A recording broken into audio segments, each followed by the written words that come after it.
Jared had never been a good sleeper. Ever since his early 20s, his nights had been restless, haunted by flickering thoughts and unfinished worries. But it wasn't until his 30s that the insomnia really began to claw at him. 3 hours here, 2 there. If he got 4, he considered it a gift. And when you're living in a cold one-bedroom apartment above a bar that plays trap music till 2 a.m., that kind of sleep deprivation can feel like torture. He tried everything: herbal teas, white noise apps, expensive mattresses. Nothing helped. So when the doctor finally handed him a bottle of blue and white pills and said, "These'll knock you out like a light," man, Jared felt hope for the first time in months. He didn't even ask what was in them. He didn't care. The label read Somnestra XR. Some experimental new sleep aid, apparently legal, FDA approved, and according to the internet. Like a soft punch to the brain followed by peace. That night, Jared took one. He laid down, pulled the covers up, and within minutes felt his body go numb. It was a kind of drifting he hadn't known in years, like his thoughts were feathers and the air was velvet. His arms grew weightless. His eyes refused to open. Then everything went black. And that should have been the end of the story. Some good sleep, maybe a few weird dreams, then a groggy but grateful morning. Except Jared didn't wake up in his bed. When his eyes blinked open, he was standing barefoot on pavement. Wet, cracked pavement. The kind that stinks of oil and mold. He was still in his boxers and t-shirt. His breath came out in little clouds, though he didn't remember it being cold in his apartment. He turned in slow circles. Fog clung to the edges of this place. Streetlights flickered. They looked wrong. Longer than usual, bent at odd angles like they were melting. And the buildings, they were tall and familiar, but twisted slightly, as if someone had built them from memory and messed up the proportions. Jared called out, "Hello." His voice bounced back. Not an echo exactly, but a delayed version of himself that replied a full second later, and not with his words. The copy said, "Who's there?" He froze. He wasn't dreaming. He was sure of that. He knew the feel of dreams. This wasn't it. His feet felt the ground. His heartbeat pounded loud and painful in his chest. He pinched himself and winced. It hurt. A door opened somewhere nearby. He jerked his head toward the sound but saw no one. The fog was thicker now. It started to rise, curling up his legs like vines. Then he noticed something even stranger. His apartment building stood right in front of him. Only not quite. The windows were bricked up. The door was red instead of brown. There were no mailboxes, no buzzer system. And above the entrance, instead of the usual apartment number, there was a carved plaque that read, "WHERUUSHIOS TOSELEEP." He took a step back. "Okay," he muttered to himself. "This is a dream. A lucid one. I've had those before." But even as he said it, a chill passed through him. Not the cold kind, the "this is wrong" kind. He turned to leave the street. But there was no street. Behind him was just a black void. Not night, not darkness, absence. The buildings just ended. No more sidewalk. No sky. No horizon. It was like the world existed only in a small bubble, and beyond it, nothing waited. He heard footsteps. Quick, soft, and irregular. Jared turned fast, looking in all directions, spinning. "Hello, who's there?" He saw movement in the fog. A shadow, human-like, but with a limp. Its arms dangled too long. Its head was tilted as if it were listening for something inside his skull. It stepped forward, slowly, like it didn't want to spook him. Jared ran. He didn't even think. His legs just took over. He bolted past the twisted streetlights, past the fake buildings, past the red, doored version of his home. And no matter where he turned, the fog thickened. The air grew tighter. His breath rasped like it was slicing his throat, and the footsteps behind him multiplied. He wasn't alone here. Not by a long shot. He didn't know how long he ran. Time didn't feel right here. Minutes might have been seconds, or hours. All Jared knew was that the air had a weight to it now, like it was thickening around him, trying to hold him still. His legs screamed from exertion. His lungs burned, but fear kept him moving. Every time he glanced over his shoulder, the fog behind him shifted, like shapes were swimming through it, people, or things shaped like people, just out of sight, not chasing, not yet, just walking, watching. Eventually, his body gave up before his mind could catch up. His legs collapsed under him, and he fell hard onto cold stone. Not pavement this time. Stone, like marble, smooth and pale, and covered in tiny, moving symbols. He blinked. Symbols. Moving. Yes. Etched lines that seemed to writhe like worms under glass. Black markings that shimmered whenever he looked too long. The second he blinked, they froze like they'd never moved at all. Okay, he muttered, trying to sit up. This is just a dream, a really messed up dream. A voice responded, calm, gentle, too close to his ear. You said that already. Jared flinched and spun, but no one was behind him. Only fog and flickering lights, that same melting lamp post above. But now there was something new, a hallway. Out of nowhere, in the middle of the open street, there was a hallway, long, narrow, lit by buzzing fluorescent bulbs. And at the end of it, a door, a normal, wooden door with peeling paint and a rusted handle. The kind of door you'd see in an office building or school. He had no idea where it came from. 1 second, the world had been open and twisted. The next, this corridor stood like it had always been there, stitched into the madness. Jared didn't want to walk toward it, but standing still felt worse. So he pushed himself up and started down the hall. Every step echoed like he was in a tunnel. The bulbs above flickered in rhythm. Buzz, flicker, dark. Buzz, flicker, dark. Halfway down, he passed a mirror on the wall. It was old, streaked with dust and fingerprints, but something about it pulled his attention. He stopped. His reflection blinked, not in sync with him, not like a mirror. It blinked before he did, then smiled. He didn't. The reflection raised a hand and traced something on the glass with its fingertip. Jared stepped closer and squinted. It wrote a word, 5 jagged letters smeared in fog, S-T-A-Y. He backed away, heart pounding, and bolted the rest of the way down the hallway. The door opened before he even touched it. On the other side was his bedroom. Exactly how he left it. Same wrinkled sheets. Same crooked alarm clock. Same posters on the wall, except, he frowned. The posters were wrong. Just slightly. The colors were off. The words on them didn't make sense. He had a movie poster for The Matrix, but now it said The Matter. His calendar had no weekdays, just numbers and symbols. And his bookshelf, all the titles were gibberish. Just lines and dots. He walked inside slowly, heart beating fast. It was like someone had copied his room from memory and got it just wrong. Familiar enough to fool him at a glance, but not up close. The door behind him slammed shut.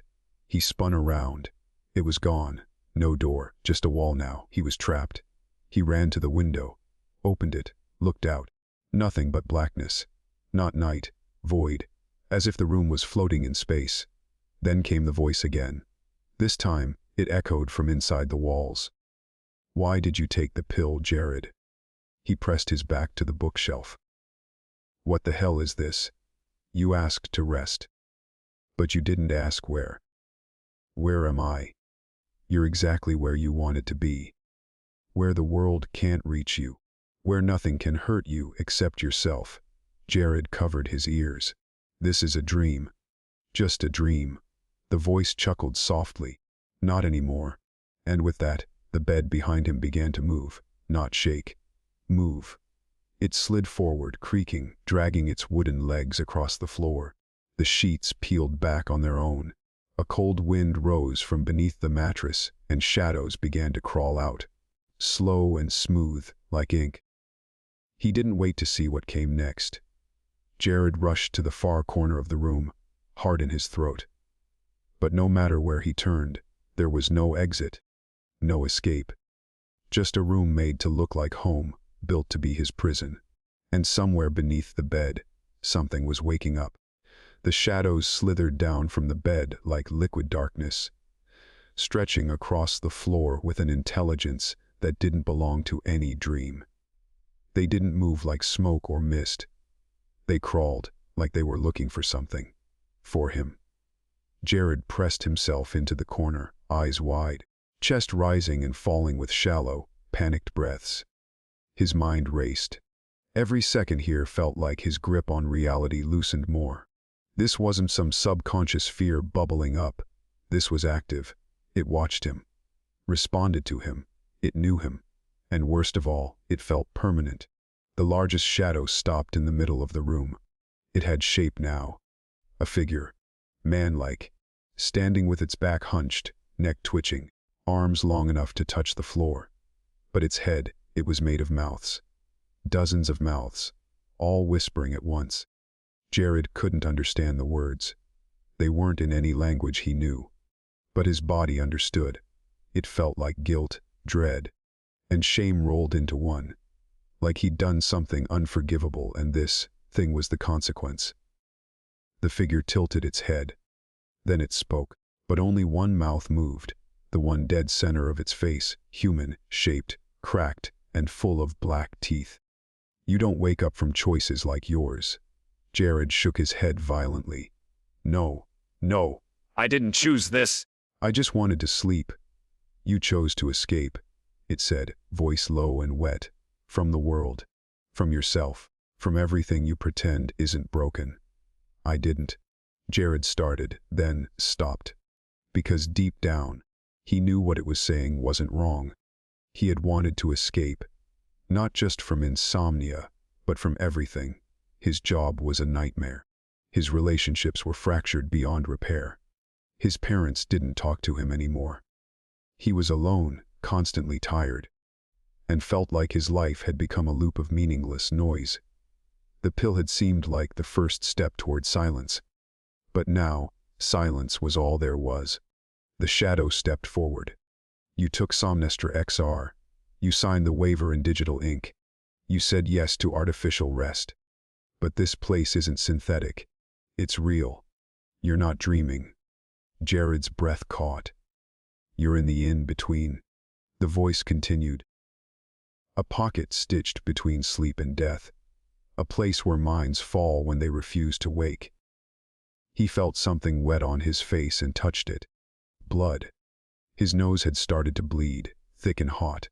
His brain was straining, like something in his skull was swelling. The whispering from the other mouths grew louder. They chanted now, in rhythms he couldn't follow. It vibrated in the floor, the walls, inside his teeth. Then, suddenly, the door was back.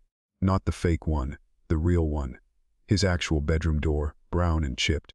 Handle slightly crooked from when he once slammed it too hard. It looked so normal, it hurt. The shadow stopped moving. It pointed. Run, and you might reach it. But it won't take you back. Jared's legs twitched. The voices hissed louder. He didn't wait.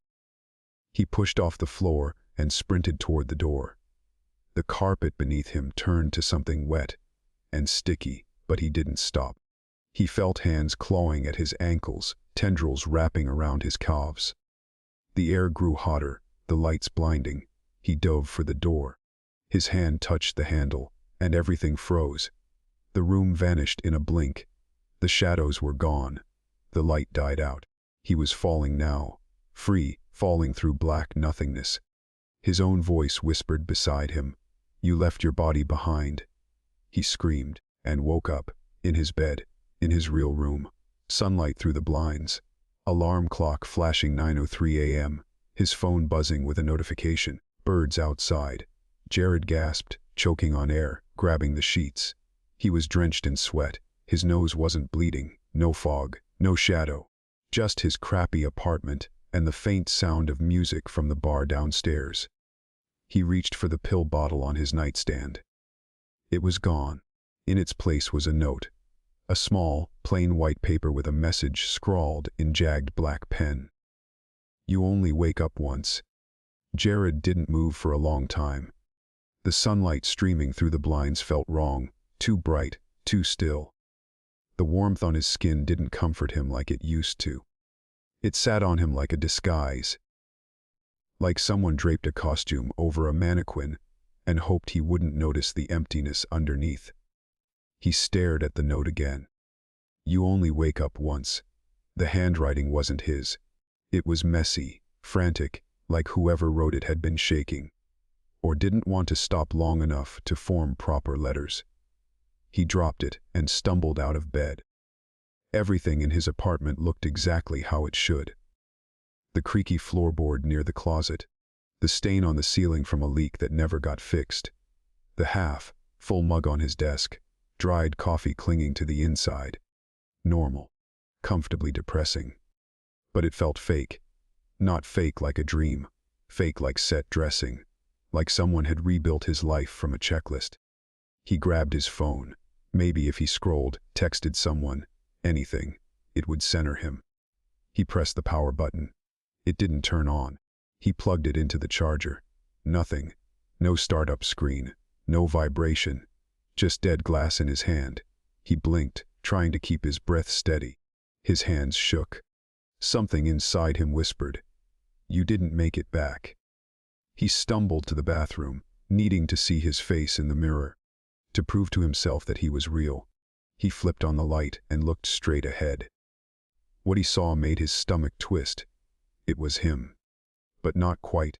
His reflection didn't blink in sync. Not again. Jared watched it carefully, inching closer to the mirror. His reflection stared back, wide-eyed, breathing hard. He tilted his head to the left. The reflection tilted to the right. His hands gripped the edge of the sink. "Stop it," he muttered. The reflection smiled. Jared didn't. He slammed the light off and backed away, heart thundering. He shut the bathroom door and leaned against it like it might burst open at any second. He was shaking now. Full body tremors. He walked to the window, desperate for noise, movement, life.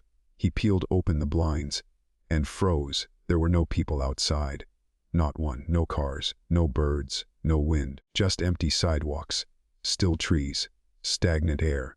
It was daylight, sure, but nothing moved. Not even the clouds. He opened the window, listened. No sounds. Not distant traffic. Not barking dogs. Not even the low hum of the city he was so used to tuning out. The entire world was silent. His mouth went dry. He backed away. "This isn't real," he whispered. Then a thought hit him like a punch to the gut. Was this the nightmare?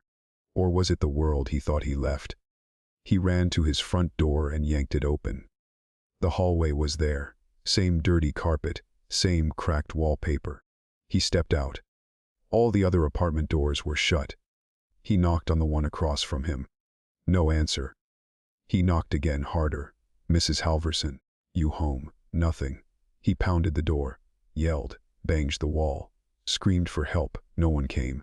Finally, he turned and ran down the hall, taking the stairs two at a time, nearly tripping over himself. He reached the front entrance and burst out onto the street. Still no one. No cars. No voices. Just stillness. He walked into the middle of the road, turning in slow, frantic circles. The sun was still high above, but now he noticed it didn't cast any shadows. Not his, not from the trees, not from the buildings. Everything was lit evenly, like the light had no source. And then, faintly, behind him, he heard a soft voice, like a whisper inside his skull. "Did you really think it would let you go?" Jared turned, expecting to see the shadow again. The thing with the mouths. But there was nothing. Just the street. Empty. He began to cry, not sobbing, just quiet, hopeless tears that slid down his face without effort. He was awake. He felt awake. But something had followed him back. Or maybe he never left at all. Then came a second whisper. Louder. Closer. "You woke up in the wrong layer." Jared. He ran. Jared didn't know where he was running anymore. He just knew he had to move. His feet slapped the pavement. Breath ragged in his throat. Chest tight like something was squeezing it from the inside. Buildings blurred past him. Too clean, too symmetrical, as if some lazy architect copy, pasted the same structure again and again. And still, no people, no sound, no life. Every block looked like the last. No variation, no shops open, no doors unlocked, a city-shaped tomb. He stopped after what felt like 20 blocks and bent over, hands on his knees. Gasping. Sweat poured from his forehead, but the air didn't cool him. It didn't even feel like air. It was heavy, flavorless, like it wasn't made for breathing. He turned in a slow circle, heart pounding. That's when he saw them. Figures. Distant, lining the rooftops. Unmoving. He squinted. They were all facing him. Dozens, maybe hundreds, standing like statues. Too far to make out any features. But every one of them stared down at him with that horrible stillness. Like they'd been waiting. He stumbled backward into a street lamp and looked up. There was one right above him, closer than the rest. Its face was wrong, flat, stretched. No nose, no lips. Just empty eye sockets and a wide, slit, like smile that curved up too far, into its cheeks. Its body was pale like wax, but somehow shimmered, like it wasn't entirely in sync with the world around it. Then, with a sudden twitch, its head jerked sideways. Not turned, twitched, like a glitch. Jared ran again. He didn't know where he was going, but his legs moved on instinct. Left, right, through alleyways, over fences, through streets that seemed familiar, but never led anywhere. Until he saw a neon sign, flickering, barely lit, but real. It hung above an old convenience store he didn't recognize. The door was open a crack. It was the first open door he'd seen since this nightmare began. He didn't hesitate. He bolted inside, slammed the door shut, and threw the lock. The moment he did, the noise returned. Buzzing fluorescent lights. A refrigerator humming in the back. The quiet tick of a clock above the counter. Normal sounds. Jared stood there in the aisle, chest heaving, staring around. The shelves were stocked. Chips, cereal, candy, beer in the fridge. It was like walking into a preserved memory. A piece of reality somehow stitched into this broken world. Behind the counter sat an old man. Mid-60s maybe, greasy hair, dirty apron, one eye cloudy, the other sharp. He looked up and blinked at Jared, like he'd just walked in for a bottle of soda. "You made it farther than most," he said casually. Jared stared. What is this place?" The old man tapped the counter. A pause. "What? A glitch in the layers. You hit a seam. They don't check here as often. They." The man raised an eyebrow. "The ones that watch. You've seen 'em. On the rooftops. Smile like razors. Walk like they're learning how." Jared felt sick. "What the hell are they?" The man didn't answer. He reached under the counter and pulled out a notebook. Yellowed. Beat up, covered in scribbles and coffee stains. He flipped it open and shoved it across the counter. Page after page. Names, hundreds of names. "Everyone who came through here," the old man said. "Everyone who thought they woke up." Jared's eyes scanned the list. Half the names had red slashes through them. Others were circled. Some just had single words next to them like recycled or looped. At the bottom of the last page, written in shaky, messy handwriting, Jared M. status unstable, observation required. His heart stopped. He looked up. "What the hell does that mean?" The old man stared at him for a long moment, then said quietly, "It means they're still deciding what to do with you." No. I woke up. I came back." The man shook his head. "You fell through. That pill doesn't just put you to sleep. It opens doors. And most doors don't lead back." Jared backed up, voice rising. "This isn't real." "This is a dream. A coma. Something. I can fix this." The man pointed to the window. Jared turned. Outside, the figures were there again. Closer. And this time they were moving. Slow. But direct. Toward the store. "You got maybe 5 minutes," the old man said. "Once they're inside, there's no pausing anymore." "What do I do?" The man slid a knife across the counter. A jagged, old thing. Rusty and worn. "You can cut out," he said. "What?" "Cut deep enough, and you wake up in another layer." Might be better. Might be worse. But it ain't this. Jared stared at the blade. His hands shook. You've got to choose, kid. Stay and become one of them, or cut and try again. Outside, the first figure reached the door. It smiled wide and knocked once. Jared stared at the knife. His reflection trembled in the blade, distorted, drenched, eyes wide with fear. His mind was screaming at him not to touch it, that this was insane, that this couldn't be real. But his heart beat harder with every knock on that glass door. The figures outside weren't waiting forever. They never waited forever. Another knock, softer this time, almost polite. He turned to the old man behind the counter. What happens if I stay? The man didn't blink. You stop remembering that you ever wanted out. You become part of the world. You'll still look like you, talk like you. But there won't be anything behind the eyes. You'll be one of the smilers. Jared felt something sharp twist in his gut. Another knock, longer, heavier. This one left a crack in the glass. You said I might wake up in another layer. How do I know it'll be better than this? You don't, the man said, shrugging. But you'll still be you. That's more than I can say for the others. Jared picked up the knife. It felt heavier than it should have, like it carried memory, weight, something more than just old steel. The handle was slick with age, the blade chipped. It looked like it had done this before, many, many times. He looked down at his arm, his skin. Was this really what it had come to? Slice his way out of reality. Behind him, the glass shattered.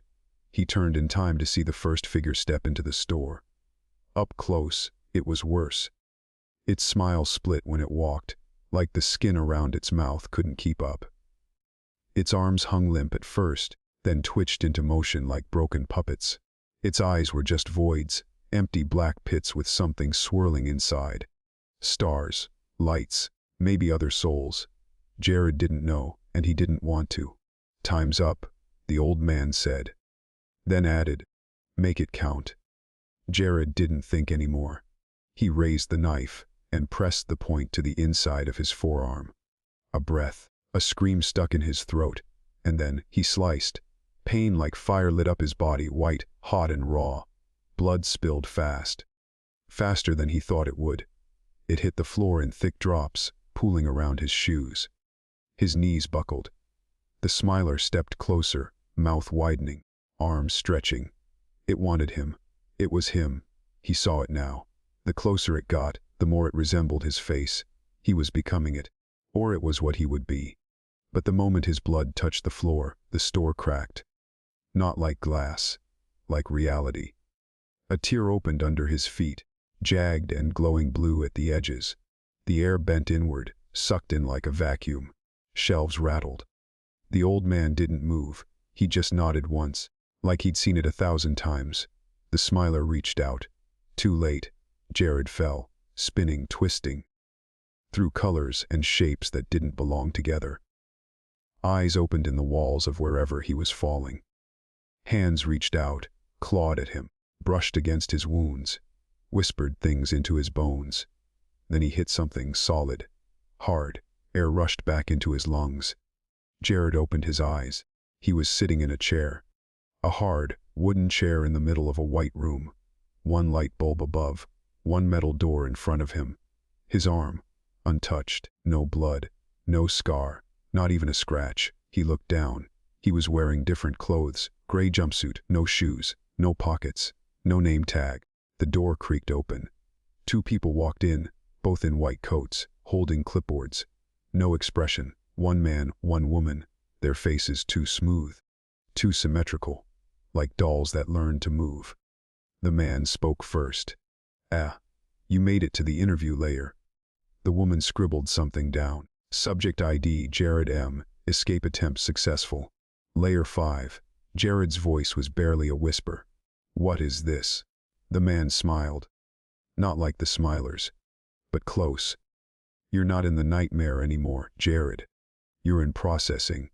He couldn't breathe. Processing for what? The woman looked up. to decide whether you're fit to return to reality, or if you're a danger to it. Jared leaned forward, trembling. Please. I'm not crazy. I'm not supposed to be here! The man leaned closer. You're not here, Jared. You never were. You brought this place with you. And then the lights flickered. And the questions began. The light buzzed above him, low, steady, like a fly trapped in a jar. Jared sat stiff in the chair, eyes darting between the two figures standing across from him. Their expressions never changed. Their voices had that flat, rehearsed tone of people who didn't care, only observed. The woman spoke first this time. State your last conscious memory before the transition. Jared's mouth was dry. His voice cracked. I took a pill. Somnestra XR. To sleep. The man nodded. Experimental pharmacological sedative. Neural suppression combined with dream regulation technology. Trial ID RX 3097. You volunteered. I didn't volunteer. Jared snapped. My doctor prescribed it. Said it was FDA approved. The man raised an eyebrow. He did not. Your physician submitted your profile to the Neuromind sleep study. With full digital consent. The woman added without looking up from her clipboard. You clicked agree, without reading. You always do. Jared stared at them. Then, this is part of the study. This whole place. The layers. The shadows, all of it. They exchanged a look. Then the man leaned in, folding his hands on the table in front of Jared. You need to understand something. This isn't a dream. This isn't some chemically induced fantasy. This is what's left. Left of what? Jared asked, throat tight. The woman finally looked up. Her eyes were gray. Not hazel. Not blue. Just flat, colorless gray. Your mind. Jared's stomach turned. The man nodded slowly. The moment you took Somnestra. Your consciousness was split. Your body continued sleeping peacefully in your apartment. But you, the you that thinks, feels, chooses, began falling through your own subconscious architecture. You went too deep, the woman added. Layer after layer, rejection after rejection. Each one less stable than the last. Jared shook his head. I woke up. I cut my way out. No, the man said softly. You cut deeper. That's why you're here. Jared looked around the white room, suddenly realizing how wrong it felt. There were no walls, just endless white. The room only existed because the light bulb cast shadows, and even that bulb buzzed in the rhythm of his heartbeat. I'm not even in the real world, am I? No, the woman said flatly. You've never woken up. Not fully. The man stood and began pacing slowly behind Jared. Your body is alive, yes. Your brain is active. But your mind is fractured. Every decision you've made since taking that pill has taken you further from consciousness, not closer. Jared clenched his fists. Then help me out. If I'm trapped, let me wake up. The woman cocked her head. You still don't get it. We can't let you out. Why? The man stopped pacing. Because something came back with you. Jared's entire body went cold. What do you mean something? They didn't answer. Instead, the lights above him began to dim, slowly, subtly. Then he felt it again. A presence. The same one from the Smilers. The same feeling that had haunted him across layers. But now it was inside the room. He turned fast. Behind him, a shadow had begun to spread across the floor. A pool of black ink that didn't reflect light. The woman stood and backed up. The man whispered. This is what followed you. This is what you brought with you every time you escaped. Every layer you cut through left a tear, and it climbed through. Jared was frozen. The shadow rose like smoke, taking form, curling into that same stretched figure. That face without features. That endless smile. The woman grabbed the clipboard and backed away farther. The man only whispered, We can't let you back into the real world, Jared. If we do, it won't just be you waking up. Jared felt tears slide down his face. I didn't know, he whispered. I didn't mean to. The Smiler stepped closer, arms wide, mouth stretching past its own jaw. The man and woman disappeared into the white, leaving him alone. And Jared, he did the only thing he could. He closed his eyes and let the shadow touch him. It didn't hurt.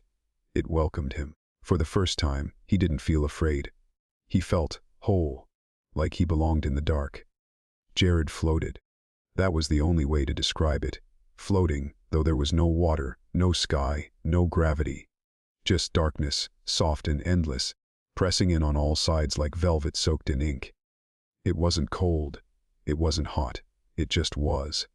And in that quiet, in that perfect stillness, Jared realized he was no longer afraid. No pain. No pressure. No fear clawing at the back of his throat. He'd surrendered, and in doing so, found something that felt dangerously close to peace. But that peace came with a price. Because Jared wasn't alone anymore. He could feel the others. Not just the Smilers, but every piece of himself he had cut away to survive the layers. Every fear he denied. Every regret he buried. Every moment he told himself he was fine when he wasn't. They were here now, inside him, whispering, guiding, rebuilding. He felt his thoughts stretch, pulling apart like strands of rope. Some frayed, some tight, some vanished altogether. But in their place came new ones. Clear, sharp, focused. He remembered things that hadn't happened yet.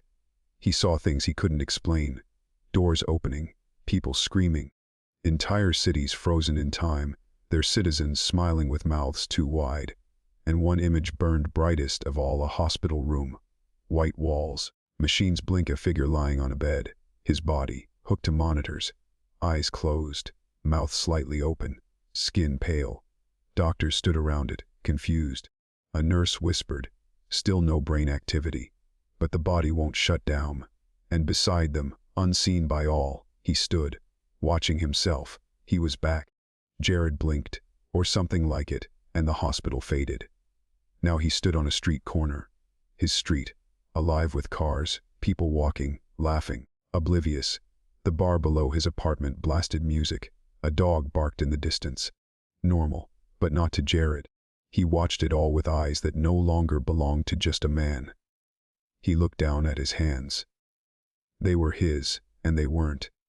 Underneath the skin, something shimmered. Black threads weaving just beneath the surface, pulsing with each heartbeat. The Smiler hadn't possessed him.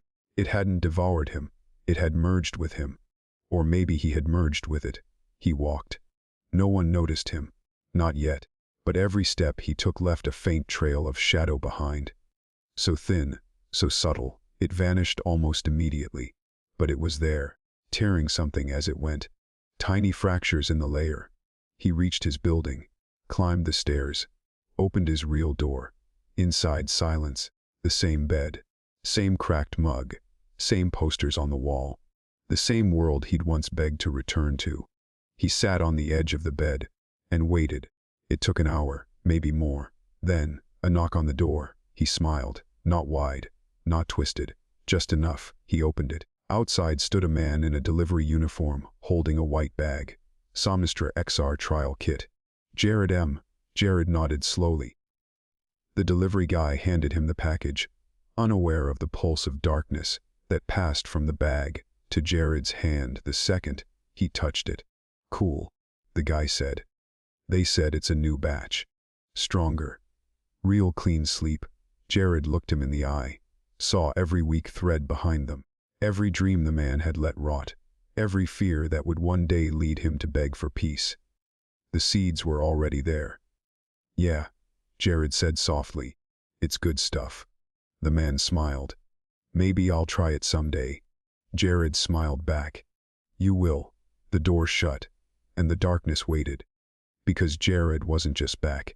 He was the first, and others would follow.